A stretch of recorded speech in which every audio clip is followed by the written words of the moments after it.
누구가 조금 전에 우리가 불렀던 찬송 기억하시나요?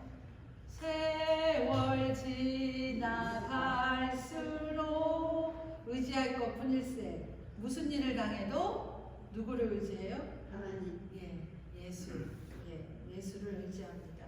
우리가 조금 전에 불렀던 찬송가 543장 어려운 일 당할 때의 가사입니다. 우리가 이 고백처럼 우리 인생의 연수가 쌓일수록 주님을 의지할 일이 더욱 많아집니다. 적어졌으면 좋겠는데 연수가 쌓일수록 더 많아져요. 그럴 때 저도 이 찬송을 즐겨 부르며 자주 나아갑니다. 우리가 성경 말씀을 가까이 함으로 주님을 의지함으로 나아가면서 복을 누린 대표적인 사람을 그 한 사람을 한번 소개하고자 합니다. 미국인들에게 존경받는 1인, 존경을 받았던 리더, 바로 아브라함 링컨 대통령. 누구나 다 인정하실 거예요. 링컨은 공식적인 학교 교육은 1년 남짓밖에 받지 않았다고 합니다. 그래서 1년간 겨우 읽기와 쓰기를 익혔고 책을 읽을 수 있는 독서력을 키운 거는 성경을 읽기 시작하면서부터였다고 합니다. 불행하게 9살 때 세상을 떠난 어머니로부터 가장 위대한 유산을 받게 되었어요. 어머니는 죽음을 앞에 두고 아들 링컨에게 이렇게 이야기합니다. 아들아, 이 성경책은 바로 나의 부모님께 받은 책이다. 이 책은 내가 여러 번 읽어서 아주 낡은 책이 되었어. 그러나 이거는 무엇과도 바꿀 수 없는 아주 값진 보배다. 내가 너에게 100에이커의 땅을 주는 것보다 이 한 권의 성경책을 물려주는 것이 정말 나는 너무너무 기쁘게 생각한다 라고 말을 하면서 너는 성경을 읽고 성경대로 살아가는 사람이 되어다오. 이것이 나의 마지막 유언이다 라고 말을 했다고 합니다. 마침내 미국의 16대 대통령이 된 링컨이 다음과 같은 고백을 합니다. 나는 성경이 하나님께서 인간에게 주신 가장 큰 선물이라고 믿습니다. 아멘. 나는 하나님의 선물인 성경의 보화를 캐내기 위해 날마다 이 말씀을 묵상합니다. 이 성경에는 예수 그리스도의 모든 값진 교훈이 다 들어있기 때문입니다. 그래서 이 링컨 대통령은 대통령 취임식에서 작은 포켓 성경을 들어올리며 내가 대통령이 된 것은 바로 이 성경책 때문이고 이 성경은 나의 어머니가 내게 주신 가장 귀한 선물입니다. 나는 이 책의 교훈을 따라서 나의 대통령직 직무를 수행할 것이라고 말을 했습니다. 그래서 미국의 26대 대통령 아브라함 링컨은 정말 성경 한 권으로 만들어진 정말 위대한 사람 중에 하나라고 말을 합니다. 오늘 본문에 나오는 히스기야 왕 역시 말씀에 순종해서 형통한 삶을 누린 왕의 이야기예요. 그럼 어떻게 말씀에 의지해서 형통한 삶을 살았는지 오늘 본문을 통해 여러분과 나눠보겠습니다. 첫 번째, 여호와를 의지하며 정직하게 행하였다. 3절 말씀을 보면 3절에 히스기야가 그의 조상 다윗의 모든 행위와 같이 여호와께서 보시기에 정직하게 행하여. 히스기야는 오늘 말씀에도 있지만 25살에 왕에 즉위했어요. 그리고 29년간 남유다를 통치한 13대 왕입니다. 여호와께서는 히스기야를 아주 강하게 하셨어요.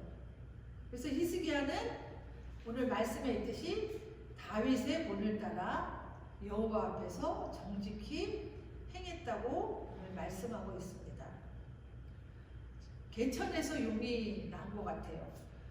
히스기야 아버지는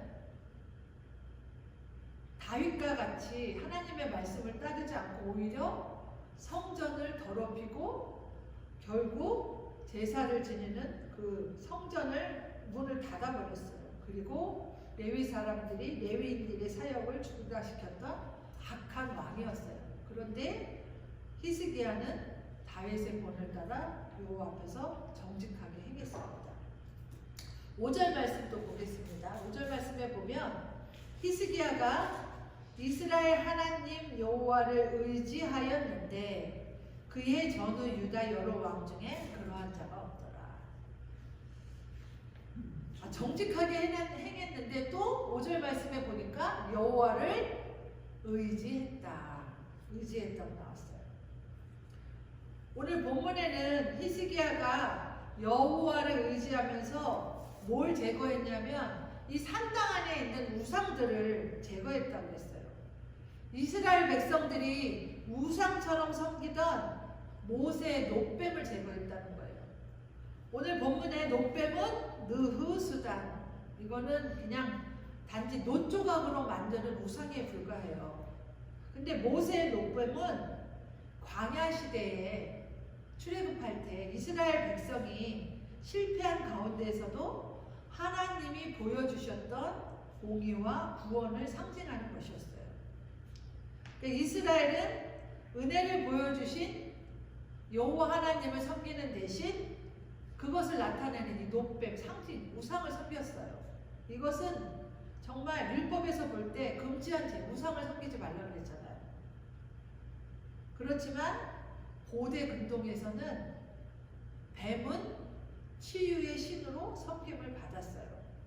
왜 치유의 신으로 섬김을 받았냐면 민수기 21장 8절에서 9절 말씀을 보면 여호와께서 모세에게 이르시되 불뱀을 만들어 장대 위에 매달아라. 물린 자마다 그것을 보면 살리라. 모세가 놋뱀을 만들어 장대 위에 다니 뱀에게 물린 자가 놋뱀을 쳐다본 즉 모두 살았다는 거예요. 네.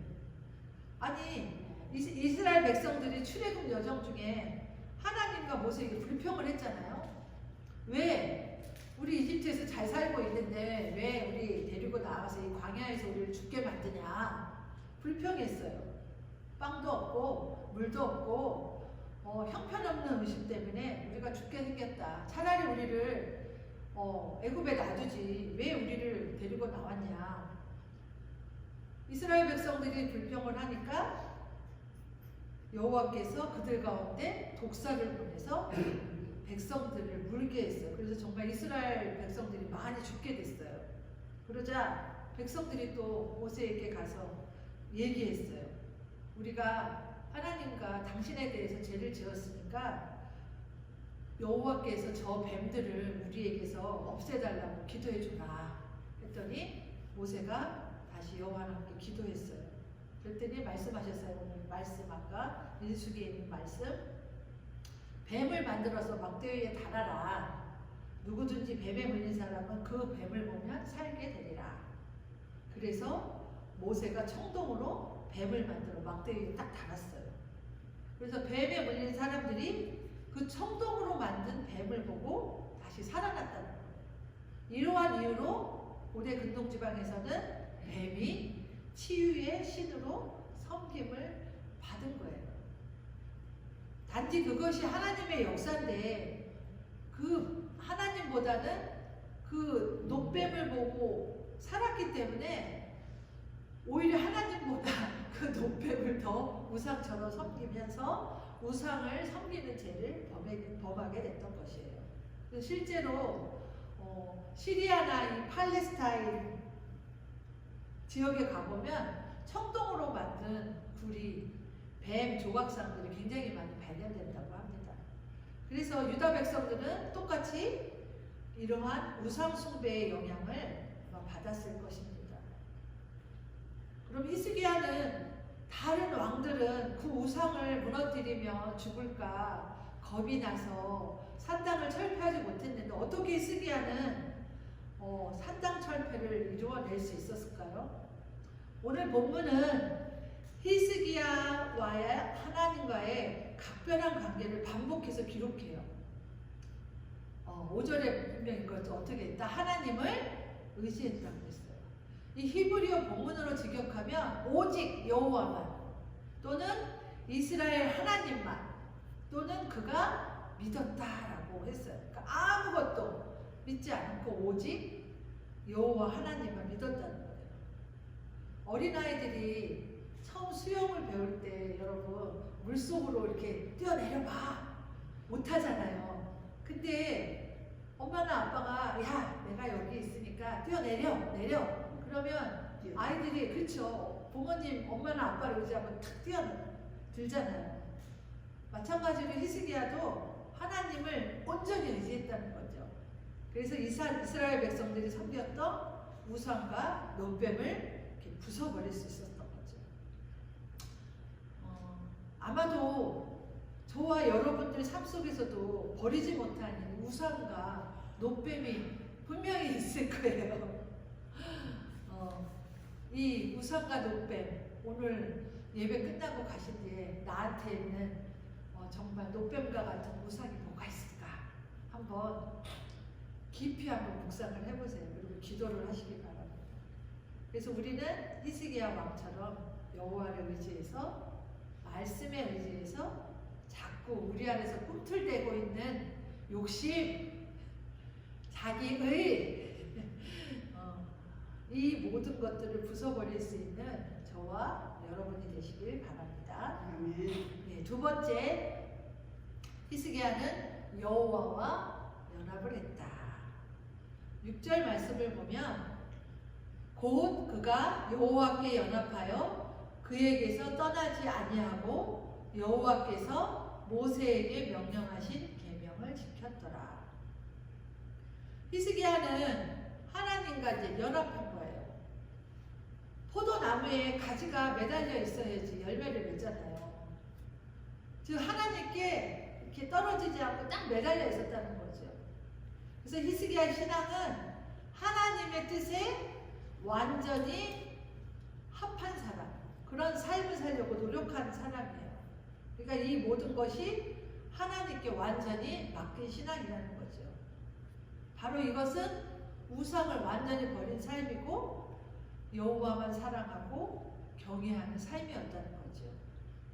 하나님께서는 이러한 히스기야와 함께 하시면서 그의 삶을 형통하게 해 주셨습니다.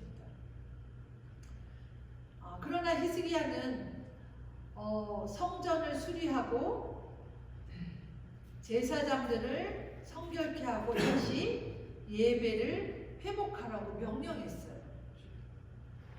이렇게 한 개혁은 그의 의지와 어떤 그런 개혁적인 성향이 있었겠지만 있어서 그런 종교개혁이 성공한 게 아닙니다. 오로지 히스기야는 하나님이 아닌 것은 제하고 하나님만 붙잡은 결과 이런 놀라운 종교개혁을 할 수 있었다는 거죠. 어두운 시대를 지날수록 한 명의 위대한 신앙인이 늘 빛을 발합니다. 히스기야는 혼탁해서 앞이 보이지 않는 시대를 살았어요. 그러나 그 시대에도 빛으로 인도하는 길은 항상 있었죠. 그 길을 걷는 자가 늘 세상을 밝힐 수 있고 빛으로 인도하는 길은 오직 율법뿐입니다. 그래서 히스기야는 그 율법을 따르며 유다의 형통함을 가져올 수 있었습니다. 아멘. 히스기야에게 임했던 하나님의 말씀이 현재를 살아가는 우리들에게도 임하기를 바랍니다. 그래서 성도들은 항상 말씀을 삶의 기준으로 삼아야 된다는 거죠. 그런데 이 시대를 살아가는 성도들의 세대는 어떨까요? 우리가 살아가는 이 시대는 우리가 정말 상상할 수 없을 정도로 죄에 대해서 둔해지고 세상에 오염되고 어둡고 혼탁한 시대를 살아가고 있는 우리들입니다. 그러한 세상 가운데 바로 우리 믿는 자녀들이 세상의 빛으로 빛나야 합니다. 그래서 우리가 정말로 우리가 살아남으려면 말씀을 삶의 기준으로 삼는다는 것은 정말 하나님께서 기뻐하시는 삶을 사는 것임을 믿으시기 바랍니다. 아멘. 그렇다고 우리가 말씀을 기준 삼아서 겉으로 거룩해지고 또 경건해지고 그런 포장되어지는 그런 모습을 원하는 게 아니에요. 그러한 삶은 오히려 하나님께 인정받지 못하고 처벌받는 사실을 이 열왕기사에서는 반복적으로 우리에게 말하고 있습니다. 이스라엘과 유다의 역사 가운데 악하다고 평가받은 왕들은 여호와를 몰랐던 게 아니에요. 다 알았어요. 그런데 열왕기 저자는 히스기야 왕을 칭찬할 때 그가 하나님과의 관계에서 성공을 이뤘다라고 강조하고 있어요. 아까도 말씀드렸듯이 이스라엘 하나님만 여호와만 섬겼다. 즉 섬김의 대상이 여러 사람이 아니었다. 오히려 즉 한 사람 유일했고 또 하나님한테 마음을 같이 했고 연합했고 전적으로 의지했기 때문에 자신의 모든 것을 하나님께 완전히 맡겼다는 것입니다. 우리들도 스스로 한번 질문해 보시기 바랍니다. 하나님을 우리가 진정 섬긴다는 것은 우리 삶에서 어떤 의미일까? 나는 히스기야처럼 하나님과 완전히 연합해 모든 것을 맡기는 삶을 살고 있는가? 우리가 말로는 주여! 주여!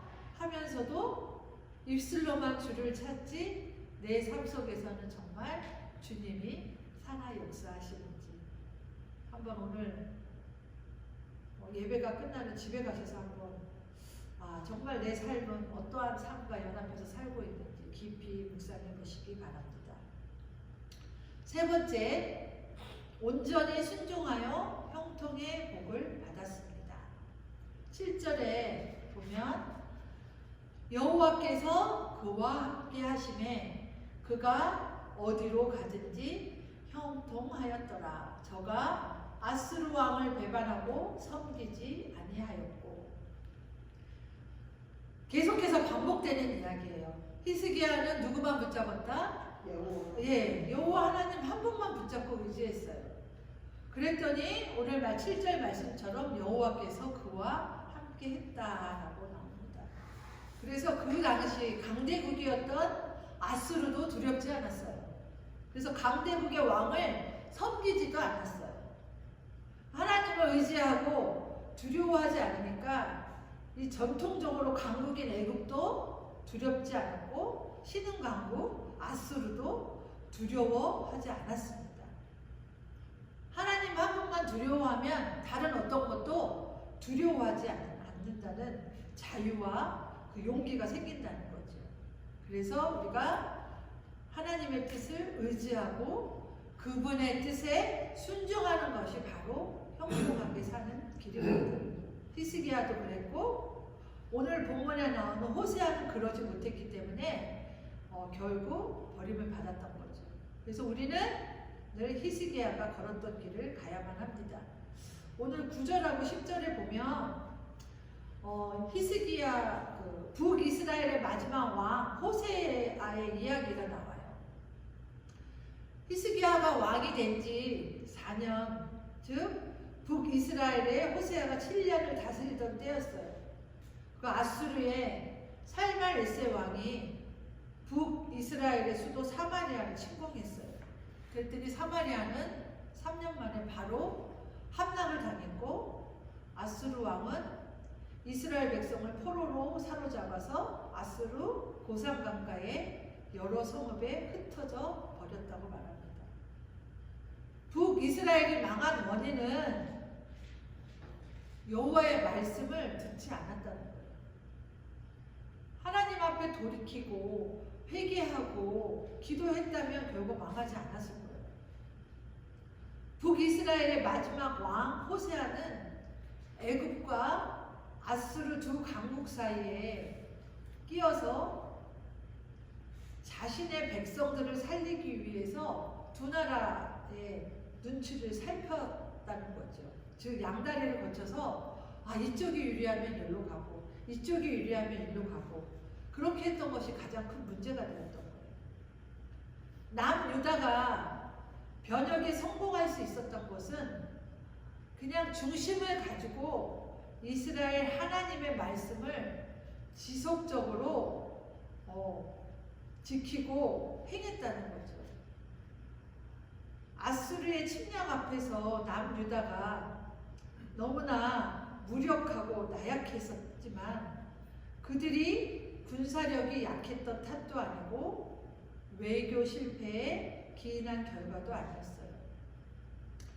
그들이 북이스라엘이 하나님을 배반한 죄에서 돌이키지 않는 대가였다는 거죠.